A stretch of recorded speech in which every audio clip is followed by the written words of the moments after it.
back to SIBZ, West Coast, East Coast siblings.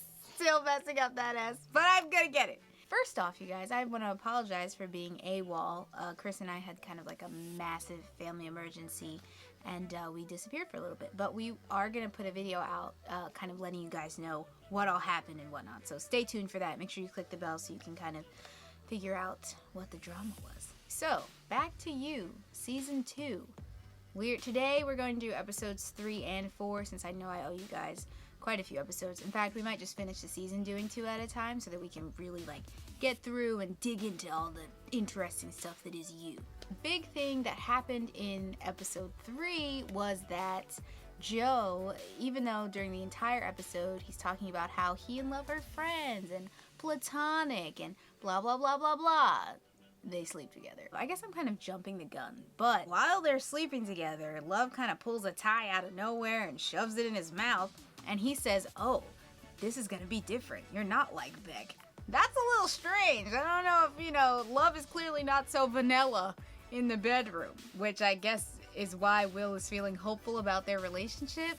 I don't know. Another big thing that happens is that Ellie is hanging out with Hendy, and we know from episode 2 that Delilah and Hendy don't have a good relationship because Delilah is pretty sure that Hendy molested her, but Will finds out, and he confronts her about it, and Ellie says, she's chasing an internship, and that seems to be all that it is. But Will is kind of suspicious of Hendy because of what happened with Delilah, so Will starts digging into Hendy. Did I say Will? Joe is digging into Hendy, and the way he does that is by getting Will to help him out. Will is the guy that he has trapped in the big,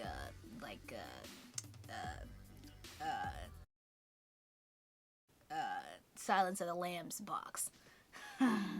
Anyway, Joe is trying to befriend 40. Everyone has such like trendy LA names. It's ridiculous. Like stereotypical though, not like normal people names.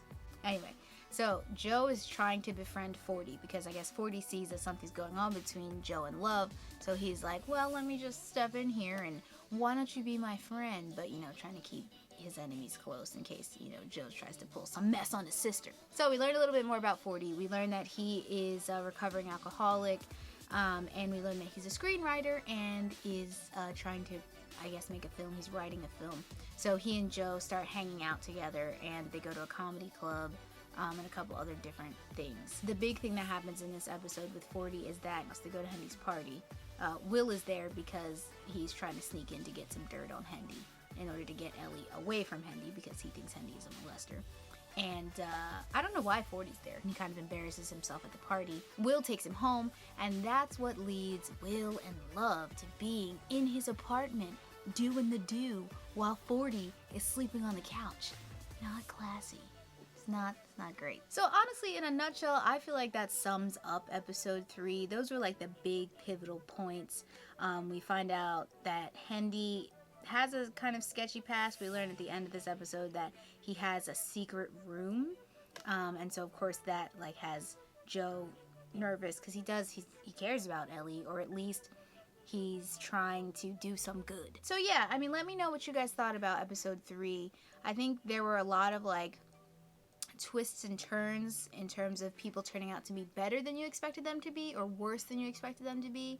I'm definitely like down for the ride now. We're invested in all of these characters. Even Delilah, who we don't know too much about, she actually seems to be a smart girl, instead of like the ditz that I think Joe thought that she was. Okay, so now we're moving on to episode 4, and I apologize if I'm getting scenes from episode 3 mixed up with scenes in episode 4 because I watched them together because I was trying to get the content out to you guys.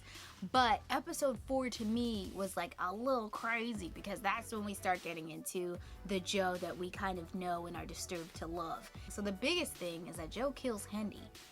The first time, Joe sneaks into the secret room, pulls out these pictures that he finds, and these are pictures of underage girls half dressed in their underwear and whatnot. It's really not. It's pretty awful, these pictures that he finds in Hendy's quasi-secret sex room basement thing. Joe sends the pictures to Delilah, hoping that Delilah will, bring all of Hendy's sketchy deeds to light and expose him for the kind of creepy child molester dude that he is. But we learn that Delilah can't use the pictures, one, because she's in them, and two, they're not in Hendy's house, so they could just be anyone's pictures. They're not in a descriptive background that ties Hendy to the pictures, so she can't really do anything with them. So Will, at his wit's end, trying to save Ellie from a sketchy Hendy, you know, trying to do something right in light of all of the bad that he's done in season 1 with Beck, he sneaks into Hendy's house, roofies his drink, takes him downstairs into his secret sex room,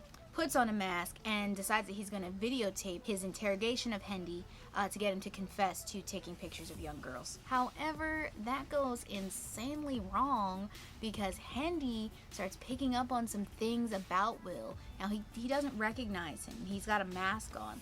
But Hendy's like, oh, you know, we're messed up people. Like, my stepdad touched me when I was a kid, and so that's why I do these things, and it sucks, but we're just victims of our own circumstances, blah, blah, blah. And Will starts freaking out because some of that's hitting a little too close to home, and I'll explain that a little bit later. Will rips off his mask, and then he realizes, crap, now Hendy sees my face, and he recognizes me as one of 40's friends. So Hendy pulls some sort of like MacGyver ninja move, something. He falls forward and pops Will in the face and runs up the stairs, and Will's like, oh heck, like people gonna have to die now. So he grabs Hendy, throws him down the stairs, and pop! Hendy busts his head on the wall, and he dies. It's really unfortunate. You start to realize now when you're saying all of this stuff out loud that this is an intense show. Viewer discretion is advised. Even You're on saying this. That now? Yeah, well, shut up, Christopher. Joe, I guess his nose starts bleeding for whatever reason, and he gets some blood on the floor, and his blood and Hendy's blood gets mixed up, and he's just freaking out trying to clear all of this up and get out of there. So he manages to do that. He gets out scot-free, and he kind of made the crime scene look like a suicide attempt by Hendy. A successful attempt. A suicide. Okay, so back to what I was saying before about some of the things that Hendy said hitting a little too close to home for Joe. In this episode, and I think in episode 2, we got some flashbacks of Joe as a kid with his mom. And in this one, we straight up see Joe's mom picking up this random dude in a grocery store and telling Joe to stay in the grocery store and read his book while she goes and hangs out with this dude. I mean, I don't know what kind of woman his mama is, but she ain't a classy lady. So there's some inappropriate stuff going on. You know, he looks like he's 7 or 8. He doesn't need to see that. Joe's dad confronts him and he's like, listen, I know your mom is lying to me.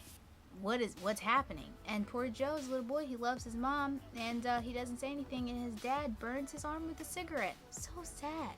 I already feel like season 2 is way more intense emotionally than season 1 was, because we're getting all up into people's backstories, and it's getting intense. So in this episode, we learn that Joe definitely has a sordid past, and that has affected, I would think, how he views women, how he views and deals with conflict in his relationships, just all number of things. So that's interesting to see. You can tell that I think the writers kind of want us to understand why he's doing what he does a little bit more. You know, that sheds some light on who Joe is in his past. There are 2 other key points that happened in this episode.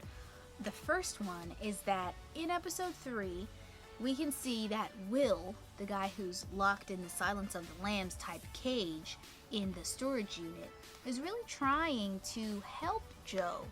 Even though he's the one trapped, he's being very honest with him, and they develop this sort of weird camaraderie. Joe says to Will, well, you prove to me that you won't turn me in as soon as I let you go, and I'll let you go. At the end, he makes this big, long monologue about he can't prove it, but he's a trustworthy man, and he says how he really does think Joe is good, which I think was good. It was sad because you could see Will pulling another Beck in that he was manipulating Joe and telling him what he wanted to hear in order to get out.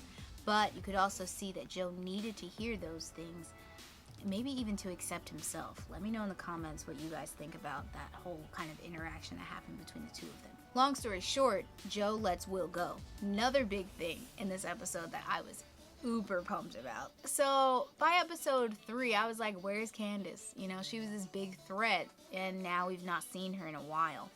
And sure enough, 40 meets this lovely gal at some, I don't know, restaurant or whatever. And he tells Love, he's like, She's amazing. I've never felt a connection like this with anyone so quick and blah, blah, blah, blah, blah, blah. And Love is like, well, that's not like you. That's weird.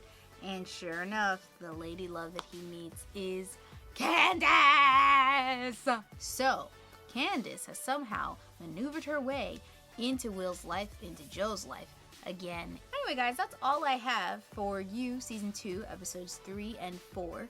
Let me know what you think in the comments. I love discussing this stuff with you guys. You guys have awesome insight, and I'm just so flattered that you want to talk about this show with me. I mean, it's great. Let's get into this in the comments. I know that I'm late, so I completely understand if you guys have seen all of it and you just kind of want to discuss with me as I'm watching because I'm super late. Anyway, don't forget to like this video if you like this video, and subscribe, and also don't forget to click the bell so that you can be notified of all of our new exciting content that's coming up. TV, films, and movie reviews. Bye!